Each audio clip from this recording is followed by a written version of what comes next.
Hello student. तो हमारी प्रश्नावली है 3.1। इसके जो पॉइंट्स थे वो हमने पढ़ लिए। अब हम शुरू करें प्रश्नावली 3.1, जिसका पहला प्रश्न है। यहाँ पर कुछ आकृतियाँ दी गई है। ये दे रखी है हमारे पास 8 आकृतियाँ दे रखी है।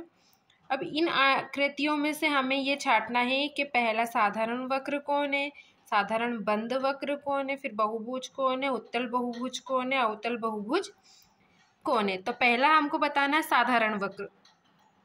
साधारण वक्र मतलब जो सीधा सीधा हो, है ना। तो जैसे कि पहला ये भी क्या है, एक साधारण वक्र। तो यहाँ पे अपने लिख लिया पहला।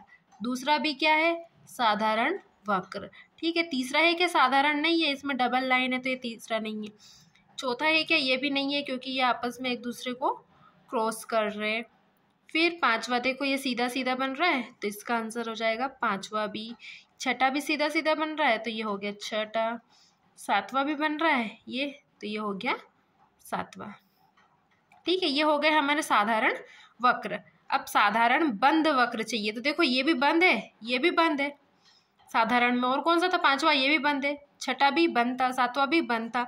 तो यही के यही सारे आ जाएंगे। फर्स्ट, ये सेकंड, ये फिफ्थ, ये सिक्स्थ और ये सेवंथ। ठीक है। अगला क्या है, बहुभुज। अब हमने बहुभुज का क्या पढ़ा था कि रेखाखंडों से बनी आकृति को क्या बोलते हैं, बहुभुज। रेखाखंडों से बनी बंद आकृति को, कैसी होनी चाहिए वो आकृति, बंद, उसको क्या बोलते हैं, बहुभुज। तो देखो ये रेखाखंड से बनी आकृति है तो ये भी क्या है, एक बहुभुज। तो कौन सा हो गया, एक। फिर ये भी रेखाखंडों से बनी है तो ये दो। अब देखो रेखाखंड सीधा होता है ना, जिसका एक शुरुआती बिंदु, ये है क्या, नहीं है, ये नहीं है, ये भी नहीं है, ये नहीं है, ये भी नहीं है, ये भी नहीं है। ठीक। अगला क्या है, उत्तल बहुभुज। उत्तल बहुभुज जब हमने पढ़ा था तो उत्तल बहुभुज में क्या पढ़ा था कि जो उनके वो ये रहते विकर्ण, वो क्या होने चाहिए, अंदर की साइड। तो देखो इसका विकर्ण तो बाहर आ रहा है तो ये उत्तल हुआ क्या, नहीं, इसका विकर्ण आ रहा है। देखो ये अंदर साइड बन रहा है ना पूरा, दोनों विकर्ण। तो ये क्या हो गया, एक उत्तल बहुभुज वाला बहुभुज। इसमें विकर्ण खींची बाहर जाएंगे इसके विकर्ण। ये भी बहुभुज है ही नहीं, भी नहीं है, और ये भी। ठीक है। तो इसमें कौन सा आ गया, उत्तल, बस 2 नंबर वाला। फिर है अवतल बहुभुज, मतलब जिसके विकर्ण बाहर की साइड बन रहे हो। देखो इसका विकर्ण खींच, पहले नंबर वाला।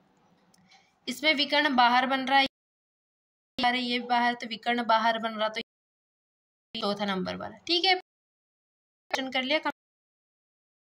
अब दूसरे क्वेश्चन में क्या, इसका नाम बताना है ना। भुज क्या, जिसकी 3 भुजाएं होती है उस बहुभुज होते हैं। और तीनों भुजाएं क्या होनी चाहिए, बोलते हैं हम समबाहु त्रिभुज। क्या बोलते हैं, समबाहु त्रिभुज बराबर हो। ठीक। जिसकी चारों भुजाएं बराबर वर्ग, जिसकी होती है उसको हम क्या बोलते हैं, वर्ग। और जिसकी 6 भुजाएं बराबर होती है उसको क्या बोलते हैं, सम। ये सम लिख, सम षडभुज। क्या बोलते हैं, षडभुज। ठीक है, इतना आया समझ में। अगले वीडियो में हम शुरू करेंगे हमारी प्रश्नावली 3। ठीक है, धन्यवाद।